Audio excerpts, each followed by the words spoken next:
Hi, and welcome back to the Lisa Nichols Show, the place where you come to find those tools, techniques, and mindset to live the life that you love and to love the life that you live and to build a life that's barely recognizable. So, I love starting out with comments. I love your comments. So I just got to say, these two comments are juicy and delicious.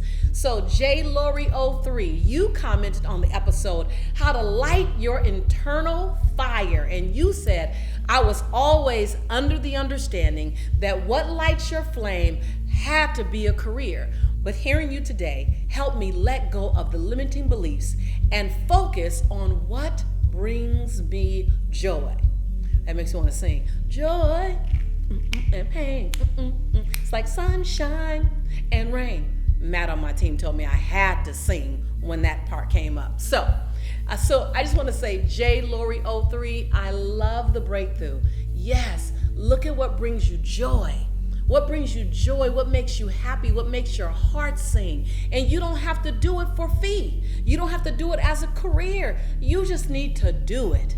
And then Marsha, you said in looking at the episode, be confident to achieve your vision. You said one of your breakthroughs was, quote unquote, don't take up real estate with insecurities. Stop, breathe, and keep moving. Don't pause and take up real estate in any challenge.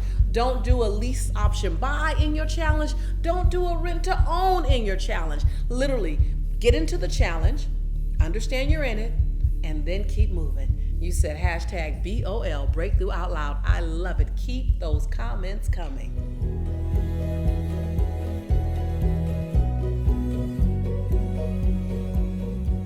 I love the question, what challenges did I have to overcome to understand my unique style? Because those are two distinctively different journeys.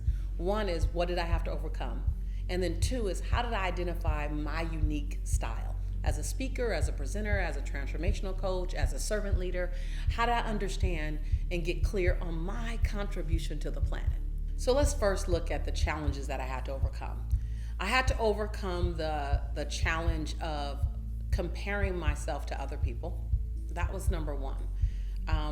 Looking at someone else's middle or someone else's advanced and measuring my beginning to their middle, my beginning to their advance, my first year, my first 5 years to their 25th year in the business or 15th year in the business, forgetting that my starting point is not someone else's starting point. So number one, I had to overcome the challenge of comparison, making myself believe. Number two, the challenge of the limiting belief that I wasn't good enough to do the thing I wanted to do.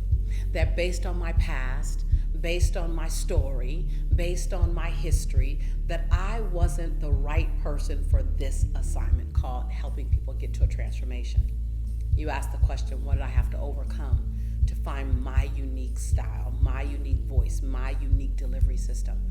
I had to overcome my own limited thinking.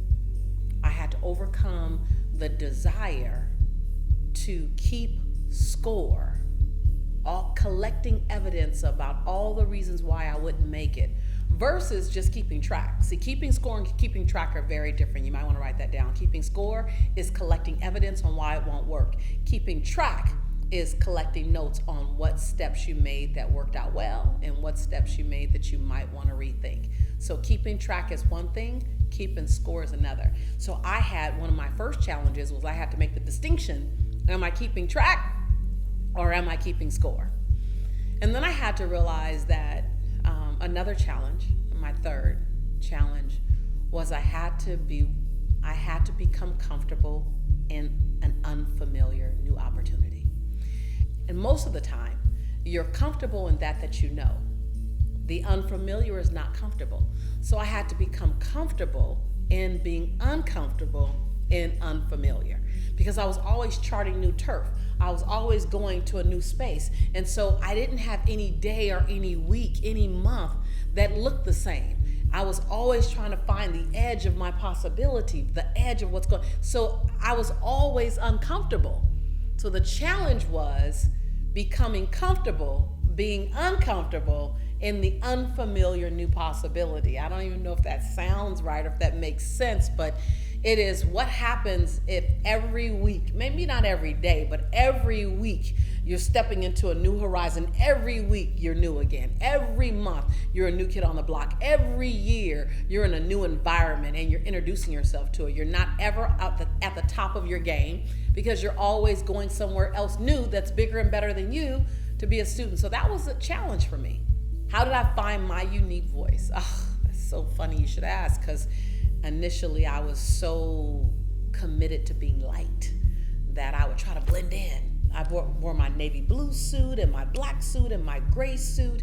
I pulled my hair back into a tight ponytail, and when I would speak on stage, I tried to be as straight and as laser as I can so that you wouldn't be able to tell the difference between me and other speakers out there like Jim Rome or Jack Canfield or Mark Victor Hansen or T.R. Beckert or Tony Robbins. And you may know these guys, you may not know them, but they all have something in common. They're all older white men. And they were the ones that were leading the industry. And I initially tried to do my version of them. And let me tell you, I do a lot of things really well, but I don't do an older white male well. And so at some point I realized, hold on, I'm always falling short of doing someone else. Let me try doing Lisa. And it took a moment to discover my unique fingerprint. It took a moment to understand, what do I like? And in my early days, I was extremely Afrocentric. That was really when I was falling in love with my full lips and my mocha skin and my round hips and my kinky hair. I was inside of that experience. And then there's another part in my life when I was really spiritual and just really getting out of my physical body and getting into my spiritual essence. And yet I realized I didn't want to be all of any one thing. I wanted to be a collection of every part of me. And so I was in South Africa, and this woman said, "Sister, how do you get your hair like that?" when I was wearing my afro. And I said, "It's easy, it's an afro." She goes, "No, you wear it more like a crown." And I thought for a moment, and I said, well, while my natural hair is the easiest style to wear, it was the longest journey of my life to get to, because it was the journey back to me. So while today I've learned how to do Lisa, it's only because I had to first learn how to love Lisa, celebrate Lisa, honor Lisa, forgive Lisa, be compassionate with Lisa. So if you want to know the answer to how do you overcome the challenge of trying to blend in with everyone else, and how do you master doing you, fall madly in love with you, with every part of you, celebrate you, honor you, embrace you, own you, don't shrink you, and then it will become very difficult to do anyone other than you.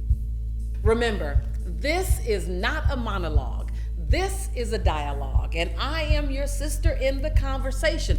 I want to hear from you. What about this particular message did you need to hear? What's your hashtag BOL, Breakthrough Out Loud? What's that thing that you know? Or what's your YANA, YANA? You are not alone. What's something in my message that you really relate to, that you want to say, Lisa, hey, I had that experience as well. Or here's what opened up for me. I want to know. I want to hear from you. So please comment.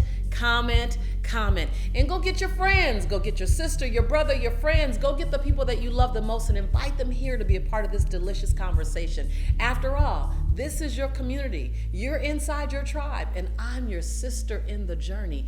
And every time I see you, I'm going to say something like, I believe in you and I love you, because I do. I'll see you real soon.